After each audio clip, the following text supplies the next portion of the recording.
이스라엘 백성들에게서 하나님의 영광이 떠났습니다. 사람이 보기에는 그렇게 보일 수밖에 없었습니다. 그렇습니다. 하나님의 영광은 떠나실 수 있습니다.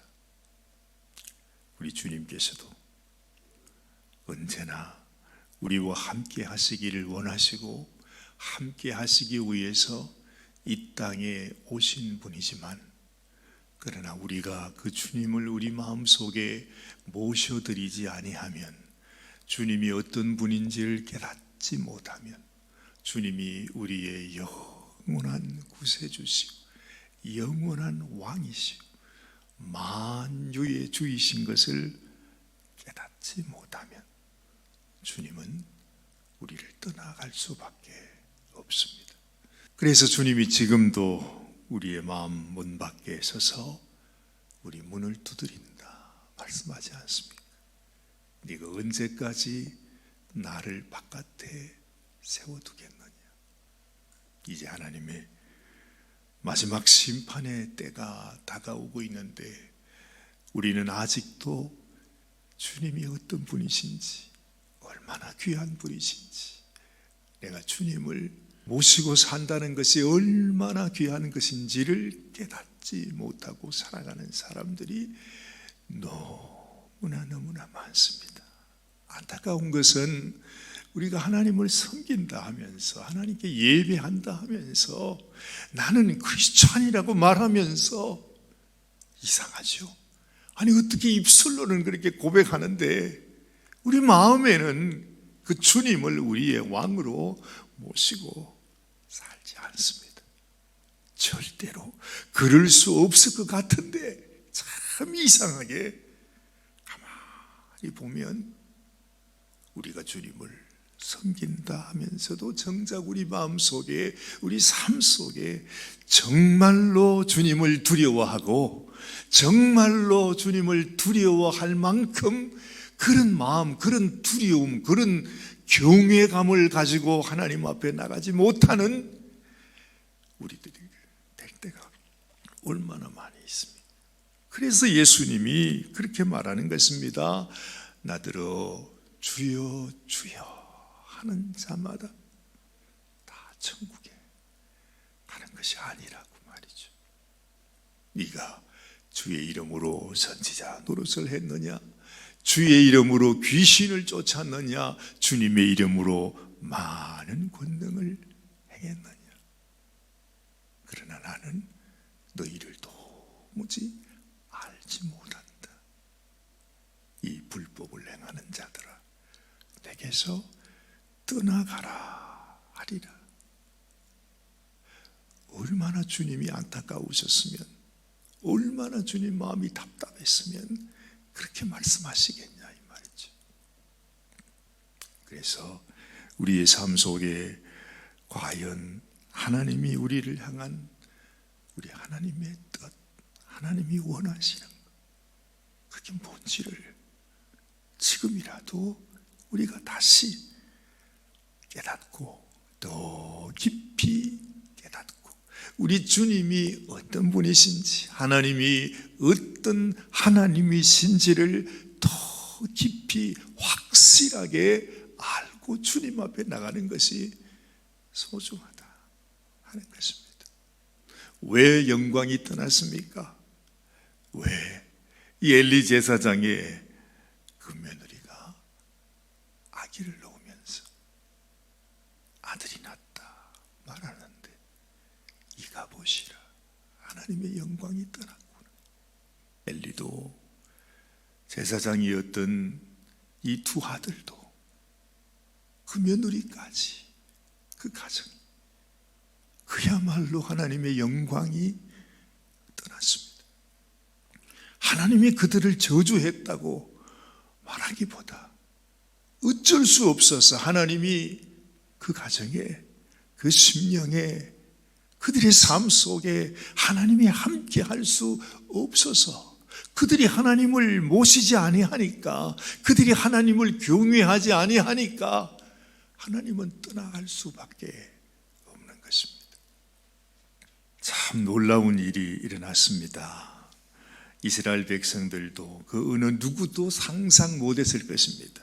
그들은 생각할 때 우리가 언약궤만 가지고 가면 이건 볼 것도 없다. 우리는 전쟁에서 이길 수 있다고 다들 생각했습니다. 블레셋 사람들까지도 그렇게 생각했습니다. 그러면서 그 언약궤가 진영에 들어온 것을 보고 블레셋 병사들이 다들 아주 그냥 어찌하면 좋을까, 우리에게 화가 임했다고 말했죠. 야단이 났습니다. 그런 가운데 이게 웬일인가? 세상에 완전히 전쟁에 패해버리고 언약궤는 빼앗겨버렸다, 그렇게 말합니다. 제가 어제 그 말씀 드렸습니다. 마치 우리 주님이 이 땅에 오셨는데 사람들이 생각할 때는 우리 주님이 그 모든 로마의 권세를 물리치고 이제는 이스라엘의 해방을 주실 것이라고 그렇게 믿었어요. 그렇게 생각했잖아요. 근데 이게 어쩐 일입니까? 세상에 하나님, 살아계신 하나님의 아들이신 메시아라고 고백했던 그 예수님이 너무나 힘없이 붙들려 가잖아요. 그뿐입니까? 말할 수 없는 수욕을 당하고 정말로 피투성이가 된 채 십자가에 못 박혀 죽었어요. 만약 그 장면이, 이 언약궤가 그 블레셋 군병들에 의해 가지고 언약궤가 끌려가는 그 모습, 이스라엘 백성들은 그걸 보고 뭐라고 생각했겠습니까? 그야말로 하나님의 영광이 떠나가는 것입니다. 아니 어떻게 그런데 언약궤는 적군들의 손에 의해서 끌려가고 있습니다. 이스라엘 백성들에게는 그야말로 하나님의 영광이 떠나가는 하나님의 저주가 임한 것입니다. 아니 그들 스스로가 하나님을 버린 것입니다. 하나님이 그들 가운데서 아무런 일을 할 수 없도록 하나님이 어떤 역사도 할 수 없는 그런 상황이 되어 있었다는 거죠. 자, 이제는 이 블레셋 군병 쪽으로 한번 생각해 봅니다. 그 내용이 지금 이 5장의 말씀이죠. 이렇게 말씀을 시작합니다. 블레셋 사람들이 하나님의 궤를 빼앗아 가지고 에베네셀에서부터 아스돗에 이르니라 그럽니다.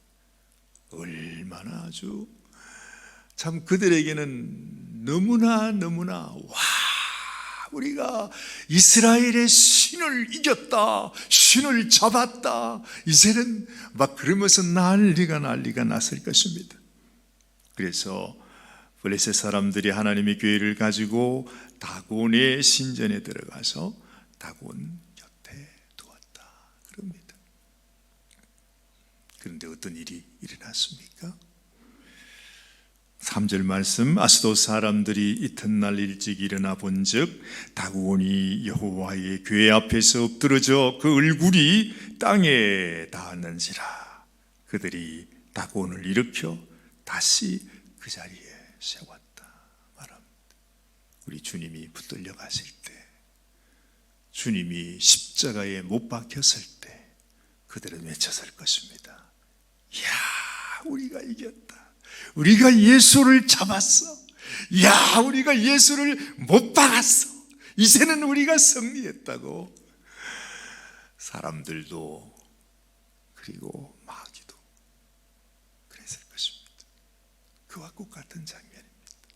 이제는 이 언약궤를 가지고 자기 신전에다가 놓고서 우리가 이걸 잡아왔다고, 우리 신이 이겼다고, 우리가 최고라고 그랬었습니다. 그런데 하룻밤 자고 그날 아침에 보니까 이 다곤이 완전히 자기의 면상을 땅에다 대고 그 하나님의 언약궤 앞에 엎드려져 있습니다. 그게 뭘 의미하는 것입니까? 이 세상의 어떤 신도, 이 세상 그 무엇도, 어떤 권세도 살아계신 하나님 앞에 그를 경배할 수밖에 없는, 아무리 언약궤가 힘을 잃은 것 같이 보여도, 적군에게 빼앗긴 것처럼 보여도, 아니 언약궤를 가지고 와도 아무 소용이 없구만, 아무런 능력도 나타나지 않구만, 언약궤도 자기 스스로를 지키지 못하는구만, 우리가 그렇게 말해도 하나님은 여전히 살아계신 하나님.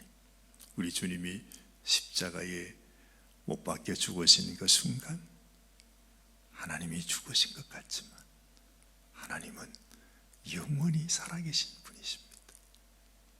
오히려 이 언약궤가 다곤 신전에 가서 행한 일들이 여기에 나타나는 것입니다. 4절에 보니 그 이튿날 아침에 그들이 일찍 일어나 본즉 다곤이 여호와의 궤 앞에서 또다시 엎드러져 얼굴이 땅에 닿았고 그 머리와 두 손목은 끊어져 문지방에 있고 다곤의 몸뚱이만 남았더라. 참, 하나님이 어떤 분이신가. 이 세상의 모든 세상 권세, 세상 신, 그 모든 것들이 하나님 앞에서 완전히 박살나는 그 모습을 우리에게 보여주고 있습니다. 사실은 우리가 부족하고 연약해서 이 세상 사람들은 하나님을 바로 보지 못할 때가 많습니다. 살아계신 하나님이신데 우리가 하나님 앞에 바로 살지 못하고 우리의 연약한 모습으로 인해서 하나님의 영광을 가릴 때가 얼마나 많이 있습니까? 그래서 이 세상 사람들이 하나님을 함부로 대합니다. 함부로 말합니다. 하나님을 조롱합니다. 그래서 이번에 사실 이 캘리포니아 지역에 있었던 이 재앙도 정말로 제 마음속에 그런 생각이 들어요. 이 캘리포니아가 하나님 앞에 정말 악한 일을 했었구나. 모든 죄악의 온상이 바로 여기 있지 않습니까? 그래서 하나님께서 정말 손을 보셨다 하는 그런 생각이 드는 것입니다. 그처럼 여러분, 하나님께서 비록 우리가 하나님의 영광을 나타내지 못할지라도 하나님께서 너무나 세상 사람들에게 조롱을 받고 있을지라도 엄연히 하나님은 살아계신 하나님이십니다. 우리 믿는 사람에게도 하나님을 섬기는 성도들이 하나님을 버리기도 했지만, 그러나 그렇다고 해서 하나님이 이 세상 사람들에게, 이 세상 권세 마귀에게 하나님이 조롱을 받습니까? 절대 그럴 수 없습니다. 보세요, 적군에 들어가서 그 적의 다곤 신전 안에서 완전히 그냥 박살을 내버리는 것입니다. 아니, 세상에 정말로 이 언약궤가 가는 곳마다 오늘 여기 말합니다. 하나님의 손이 가는 그 도시마다, 가는 성마다 하나님의 엄청난 재앙이 그들에게 부어지게 돼서 그들이 아주 학을 뛰게 되는 것이죠. 제발 그 언약궤가 우리 성에 오지 못하도록 하라고. 결국에는 그들이 이제는 이 언약궤를 다시 이스라엘 백성에게, 저들에게 돌려보내주라고, 우리가 감당할 수 없다고 얼마나 고통받고 있었는지 오늘 마지막 말씀해 보십시오. 11절 말씀, 이에 사람을 보내어 블레셋 모든 방백들을 모으고 이르되 이스라엘 신의 궤를 보내어 그 있던 곳으로 돌아가게 하고 우리와 우리 백성이 죽임당함을 면하게 하자 하니, 이는 온 성읍이 사망의 환난을 당함이라. 거기서 하나님의 손이 엄중하심으로 죽지 아니한 사람들은 독한 종기로 치심을 당해 성읍의 부르짖음이 하늘에 사무쳤더라. 하나님의 심판이 이 세상에 임하고 있다는 것입니다. 지금은 이 세상 사람들이 하나님 별 것 없네, 하나님 믿어도 소용없네, 온갖 얘기들을 다 합니다. 정말 하나님의 이름을 조롱하고 하나님을 모욕하는 그런 사람들도 많이 있습니다. 그러나 하나님은 살아계시고 그들을 향하여 분명히 말씀하지요. 나를 멸시하는 자를 내가 멸시할 것이고 나를 경외하는 자에게 내가 그에게 복을 주리라. 우리 주님의 말씀입니다. 이제 이 하나님의 심판의 때가 앞으로 점점 가까이 다가오고 있구나 그것을 느낍니다. 며칠 전에 이 미국의 과학자들이 그런 말을 했더군요. 지구 종말의 때가 이제는 불과 몇 초 앞으로 다가와 있다. 이 세상 과학자들이 봐도 그렇답니다. 우리는 잘 모르지만 어쨌든 지구 역사의 시계가 다 흘러서 지금은 마지막 12시 한 15초 전 그렇게 말합니다. 그런데도 우리가 하나님은 여전히 우리에게 응원의 기회를 주시고 또한 그 하나님께서 우리에게 주시는 은혜를 받지 않는 자에게는 너무너무 무서운 하나님의 심판이 있다는 것을 오늘 이 말씀을 통해서도 우리에게 알려주고 계시는 것입니다. 하나님의 영광, 하나님 참으로 주님의 영광이 우리의 삶 속에 나의 심령 속에 온전히 하나님 영광 올려드리기 위하여서 그리고 정말 우리를 위해 이 땅에 오신 우리 주님을 우리의 가슴 속에 모시고 우리의 심령이 주님의 성전으로 살아가게 하여 주옵소서. 이런 기도로 주님께 나아가는 오늘 이 아침이 되시기를 바랍니다.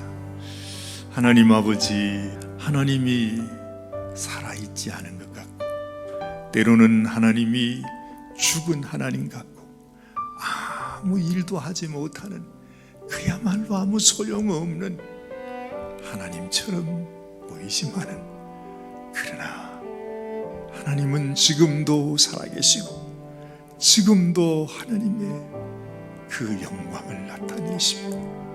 이제 하나님께서 우리에게 주신 구원의 때가 맞춰질 때 이 마지막에 내가 이 세상을 심판하리라 하시는 하나님의 말씀을 우리가 기억합니다. 하나님의 그 두렵고 또 떨리는 심정으로 하나님의 영광에 합당한 저희들의 심령이 되게 하여 주시옵소서. 이 세상이야 우리를 속일지라도 변함없이 하나님의 말씀과 하나님의 약속 가운데 붙들려서 믿음으로 이 길을 걸어가는 저희들이 되게 하여 주시옵소서. 우리 주님 예수님의 귀하신 이름 의지하여 간절히